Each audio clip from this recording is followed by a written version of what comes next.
Welcome to Worship Edge, a ministry of Edgerton United Methodist Church. I'm Pastor Jim Hopwood. I'm pleased that we could be together today. Each week at this time, I'll bring you a brief message that I think you'll find helpful in your walk with the Lord. Today's message is topical. It is titled, Think of Others. You have the power to make this thing stop. That's what Steve Stiles said recently. If you watch TV news, you've probably seen him a lot in the last several months. He's the chief medical officer at KU Med Center. Last week, he was talking about public health orders and COVID-19, and looking directly into the camera, he said, "You have the power to make this thing stop." He meant you and me. Together, we have the power to defang this deadly virus. We can't kill it. We can't vaccinate ourselves against it, at least not yet, but we can protect ourselves and our neighbors to keep it from spreading. And all we have to do is make a few changes in our behavior. You know the drill: 6 feet of separation, wash your hands, wear a face mask. It sounds so simple. Well, why in heaven's name can't we do it? Well, it is a bit more complicated, isn't it? The chief complications are the government orders limiting the number of people who are allowed to gather and closing certain businesses where limiting the size of crowds is hard to enforce, namely bars and churches.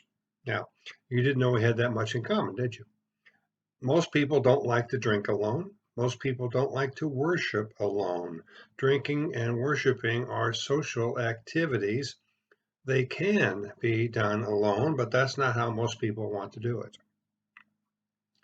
The governor of California has barred places of worship from holding indoor services. Some churches have defied this order. "We will obey God rather than men," said one pastor. "Compliance would be disobedience to our Lord's clear commands."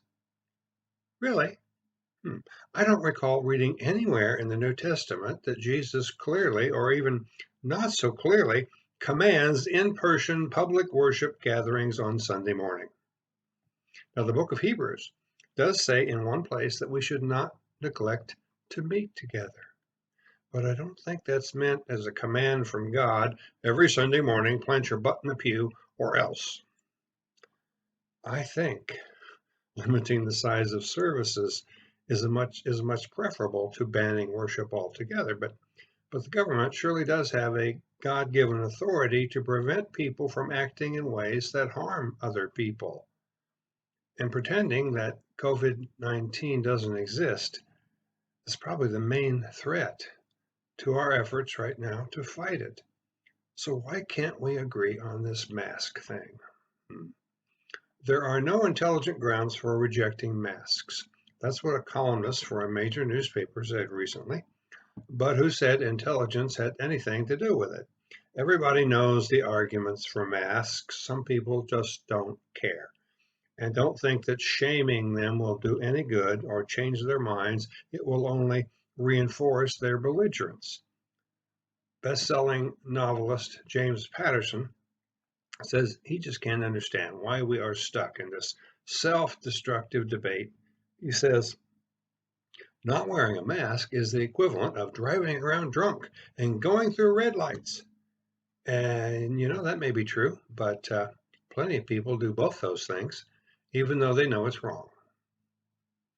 When the coronavirus cases started soaring recently in North Carolina, the governor there said, "For those who continue to defy basic decency and common sense because they refuse to wear a mask, either wear one or don't go in the store. The refusal to wear a mask is selfish. It infringes on the life and liberty of everyone else on the store." So says that governor. Kansas City Mayor Quentin Lucas simply says, "Put on a damn mask." Kansas City sports columnist Vahe Gregorian tells this story. Masks are mandated in Nashville, Tennessee, but not in nearby rural areas. So a colleague of Dr. William Schaffner, professor of of Infectious Diseases at Vanderbilt University School of Medicine, experienced this the other day. Clad in a mask, he ambled up to a roadside produce stand. Schaffner's associate noticed that no one was wearing one. The man running the stand looked him up and down and then said, "If you don't take off that mask, we're not going to serve you." I probably would have said something regrettable and gotten back in my car. If a business does not require a mask, I don't go there, period. On the other hand, some clerks have been verbally abused, beaten, and even shot for trying to enforce mask requirements. And you can't rely on traditional law enforcement to carry out these mandates.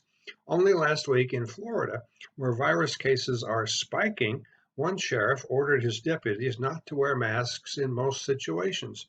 He says the jury is still out on whether masks are helpful. No, the jury rendered a verdict on that a long time ago, but so-called public servants are reluctant to enforce the verdict because of possible political blowback.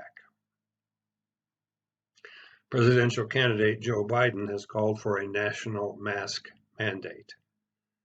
Patriots wear masks, Donald Trump said the other day. For months, of course, he insisted that patriots don't wear masks. The only people who wear masks, he said then, were those out to get him.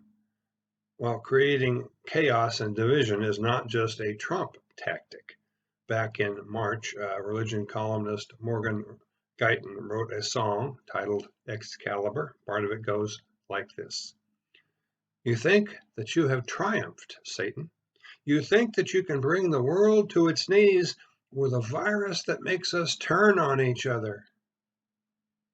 That is one of the nasty things this virus does. It makes us suspect each other of unknowing treachery. I can't know if you've got it, but you're just not showing symptoms.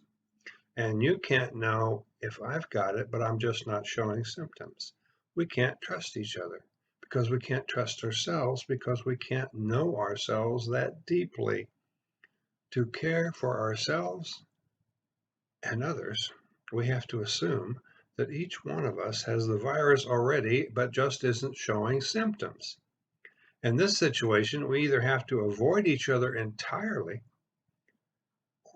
or be COVID careful whenever we meet. That is, using all the standard prudent measures, and maybe then some too. That's living with appropriate caution. It's not living in fear, as the truly paranoid like to say. It's being smart. It's not being blinded by some ideology that demands denial of reality. An awful lot of people right now seem to be living in denial. Denial, as they say, is not just a river in Egypt, it's a state of mind. People want to return to whatever they remember as normal. They want to be free to go wherever they want, whenever they want, without having to worry about observing any rules. They want to do what they want to do, the way they want to do it, when they want to do it. And that's why every time states and counties and cities loosen the restrictions on social gatherings, hundreds, if not thousands of people rush out to break all the rules and celebrate their new freedom. That's why thousands of bikers have been gathering in Sturgis, South Dakota. The Sturgis rally is more defiant than some in the past, some observers say. It's not rebellion against society in general, but more specifically, rebellion against any sense of social responsibility.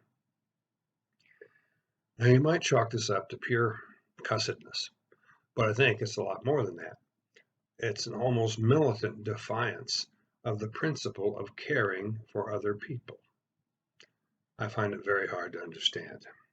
I have long known that it is quite possible for a person to be made in the image of God, to be one for whom Christ died, and yet still be as dumb as a brick. But stupidity is one thing, not caring is another. Why don't people care? Rex Archer, the director of the Kansas City Health Department, says that getting through this crisis will require nothing less than a cultural shift. We've got to move past the cliches of rugged individualism and start caring for one another. If we don't, we're likely to see a social collapse.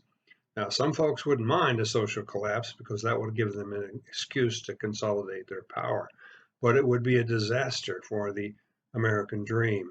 It would mean failure of the grand American experiment in self-governance. We've got to make that cultural shift. And the key to making it happen is not so hard to define. You know what the ingredients are. They are essentially putting other people first. The Apostle Paul lays it out pretty clearly several times. Romans 12:13 and thereafter. Don't think of yourself more highly than you should, because we're all in this together. Romans 15:1. If you consider yourself strong, be patient with those who are not strong and defer to them. Don't please yourself. Philippians 2:3 and 4. Do nothing from selfish ambition or conceit, but in humility regard others as better than yourself. Don't look to your own interests, but to the interests of others. That principle is ancient. It goes all the way back to the prophet Micah. God has told you, O mortal, what is good, and what does the Lord require of you but to do justice, to love kindness, and to walk humbly with your God. A few hundred years ago, when they were forming the first Methodist societies, they were called United Societies. John and Charles Wesley changed the wording of that saying a little bit.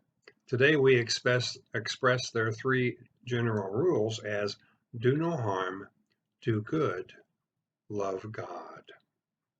The first rule is the one that applies most directly to our response to the coronavirus. We ought to act in ways that do no harm to others. Now, that's not as easy as it is to do as it sounds like it might be. Several months ago, we basically shut down the economy to stop the spread of COVID-19, and it worked. It slowed transmission of the virus, but it also wrecked the lives of millions of people who couldn't afford to shelter in place until the storm passed. By contrast, being required to wear a face mask is a small price to pay for beating this thing. Some people insist that a mask requirement stomps on their precious rights. I say, get over yourself. If you care so little for others that you can't wear a mask to protect them, why do you want to be with anybody at all? If you care for so little for others, just stay home and be with the only one you love, and that is yourself. Okay, you don't realize it yet, but I have just introduced a new worship series that will start in possibly as soon as next week. It's all about those three simple rules from Micah and the Wesley brothers. They're so simple and yet so hard. But as we all know, that's the way it always is when you try to be a loving person. It's so simple and yet so hard. Let's depart with his blessing, shall we? May the love of God surround you. May the Spirit of God fill you. May the power of God protect you until we come together again soon. Amen.